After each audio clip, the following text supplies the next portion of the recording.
భగవద్గీత కర్మయోగము శ్లోకం 3. లోకేస్మిన్ ద్వివిధా నిష్టా పురా ప్రోక్తా మయా నఘ జ్ఞానయోగేన సాంఖ్యానాం కర్మయోగేన యోగినాం. భావం: ఈ లోకంలో మనుషులకు ఆధ్యాత్మిక పురోగతికి 2 మార్గాలు ఉన్నాయని శ్రీకృష్ణుడు చెబుతున్నాడు. 1. జ్ఞానయోగం.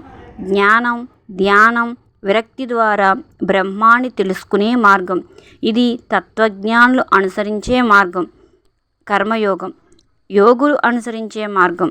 సమాజంలో ఉంటూ మన కర్తవ్యాన్ని నిర్వర్తిస్తూ ఫలితం ఆశించకుండా ఉండటం.